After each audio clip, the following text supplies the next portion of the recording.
Hey everyone, this is Cosomut. Yeah, I'm actually playing a pretty old game at the moment.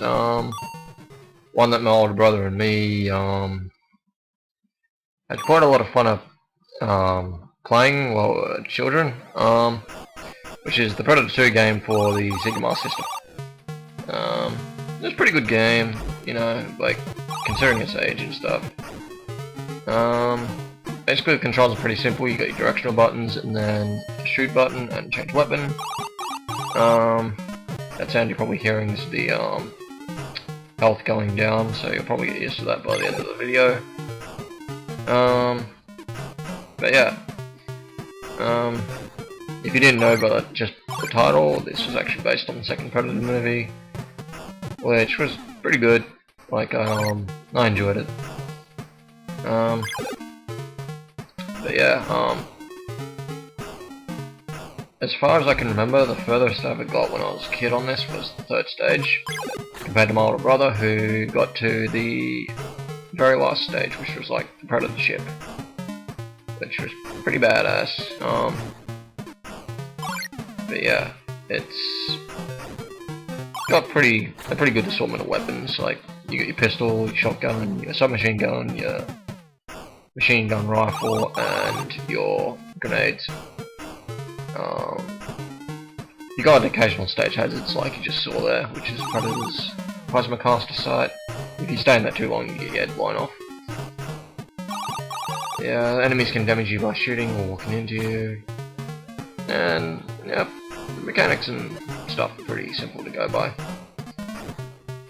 The only problem is you can't kill them snipers in the windows. I've tried. But yeah, I think I'm about halfway through the first stage now, but I'll go as far as I can with the game over, and I'll show you just how much I can get through in one sitting. Like one game over, like, yeah. As I said, just being a fan of this game should tell you that I was a fan of the Predator franchise when I was younger.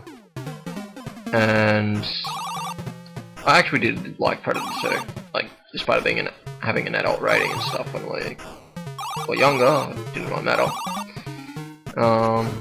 Because back then in the 80s and stuff, 80s and early 90s, they had a lot of these sort of movies, adults only. But that's because of like sex and gore and stuff, which there isn't too much of, to be honest, in Predator 2. Like there's a bit of gore and stuff, but most of it's conveniently censored. There's actually one scene which they did keep edited, and that was the scene with King Willie, who was a leader of a Jamaican gang, and he spoke real calm and coolly, and I just love his character because of the way he spoke, and the fact that he went around with a pimp cane with a cobra head and was a sword cane. But he had no idea what was going on, and like he believed that the Predator was an otherworldly demon who had come to cleanse the city, in a way. In the end, when Danny Glover's character leaves, he ends up fighting the Predator in one-on-one, ends up dying rather easily. But yeah, King Willie was a pretty epic character. As a matter of fact, the cast in Predator 2 was amazing. You had Bill Paxton and Danny Glover. You had Gary Busey, which a lot of people don't think is a good actor, but he is pretty decent for an actor. As you can tell, I'm actually up to the first stage boss, so this boss can be a bit problematic, as there are places where you gotta try and get yourself into a safe spot. Yeah. I'm recording. Don't worry, it was Archlord, he just came and see what I was doing. But yeah, you can see I'm doing pretty well on this boss. I think I've just died, but it doesn't matter. I think I got 3, maybe 4 lives. No worries. Yeah. And that was the first boss. The second stage is actually quite fun, because you don't have to worry about them window snipers so much. They actually come out and things like that, and they're killable, which is an advantage. Other than that, it's all good. And you got people across other roofs that actually try to snipe you again, but you know, they're all easily taken care of. The only problem with this level is it can get easily claustrophobic at some parts, like these dickheads who are running after you, and you can easily get snarfed into a corner, and your health will just go down like crazy. But it's not as bad as some games. Like there is some Predator got me. But yeah, there's some games where they are really bad at boxing and yelling like that.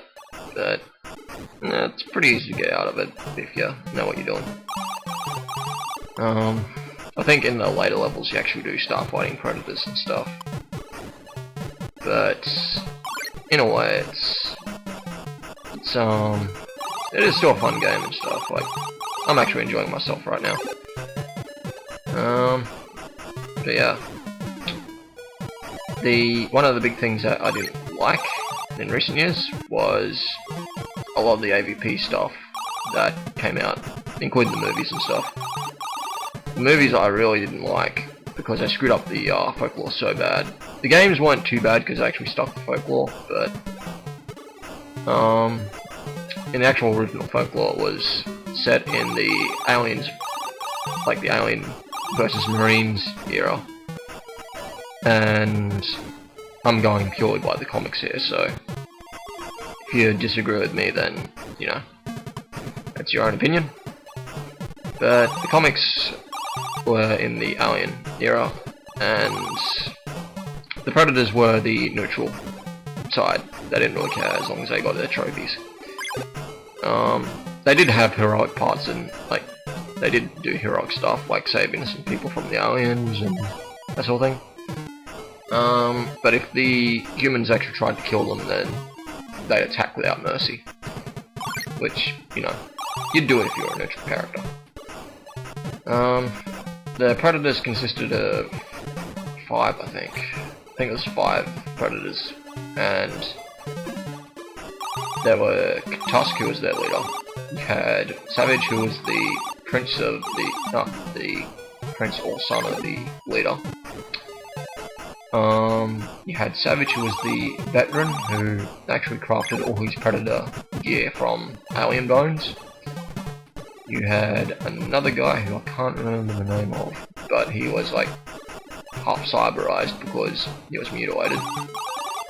And then you had the Scout, which was named Edgar. And I remember having the figurine to Edgar when I was younger. And it actually came with a comic and the a figurine for the warrior alien. And it was pretty cool. Like I had my brother and I, we had the whole set nearly. Like we were missing some of the aliens, but we had all the Predators and a fair bit of the comics, but we lost them all in moves and stuff when we were younger.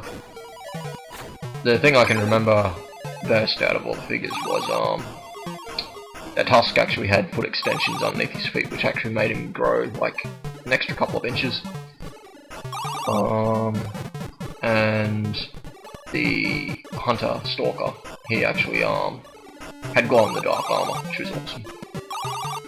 He also was the only Predator, to my memory, who had a bladed helmet, which is kind of badass.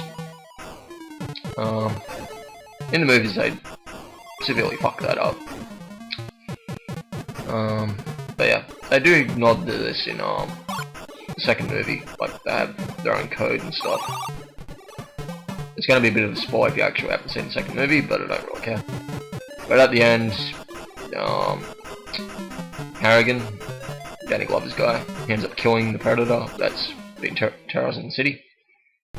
And I hate this boss. But in return for that, because the Predators are trophy hunters, they give him a musket pistol from like 300 years ago. And I've actually got the figure of that too, and he came with the musket as well. Like, this is bloody awesome. And it just died. Yeah, this boss is a bit problematic for me. But, yeah.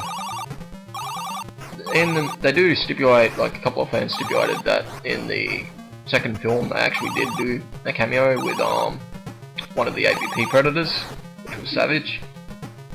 And he's apparently the second, like the last predator to disappear before the actual leader. And, but yeah, I did like that. Like, I liked how in the second Predator movie they went into the culture better than what they did with the AVP stuff. Granted, the AVP stuff shows a lot more, but... And please don't let there be a game over. Okay, I'm good. But the AVP thing, it did do the culture a bit more, but it didn't have as good feel, like a decent feel to it. Like, in my opinion, it was a bit half-assed. Yes, dead level. However, that being said, there has been actually quite a few games that actually delved into the Predator culture a bit more decently and, you know, to detail. One of which was Predator Concrete Jungle, which was on PlayStation 2 and Xbox. Maybe on PC as well, but I'm not sure. Which allowed you to play as a predator called Scarface, and he went hunting in the 30s. So, like, during the Depression gangster era in America. And during one of his hunts, after he killed his target's wife, who was his, like, wife and gangster boss, shot him in the face with a revolver. And it blew out one of his eyes. Crap. I got no life, so don't worry. But, yeah, he ended up retreating and getting captured by his own kind and ostracized to an alien-infested world for a century. They come back a century later to find out that he actually did survive, and they sent him to Earth to atone for his past actions because humankind was evolving using Predator technology and capturing his brethren and using them for experiments and whatnot. And he basically starts a journey of redemption and stuff. At the end of the actual game, no, I better not say that because you might want to actually play it and it could spoil it for you. But yeah, it is pretty good because it goes into depth with all the Predator tech and all that sort of stuff. But yeah, it was a pretty good game. And this is a pretty fun game as well. And I just died. And that's game over. Oh well. I actually don't know what I'm going to do for my next game, but keep an eye out. And that's an awesome game over screen. I love the game over screen and the font of this. They're like one of my favourite things in this game. But yeah, just put my name in now, see how it go. But yeah, I think I put a fee there, but it doesn't matter. But yeah, I had a bit of fun playing this, and yeah, it's a pretty good game. So if you got a Sega Master System 2, give it a go. Hopefully you enjoyed watching this little video. So yeah, I'll keep in touch. Anyway, this was Cosomut, and you've watched myself play Predator 2.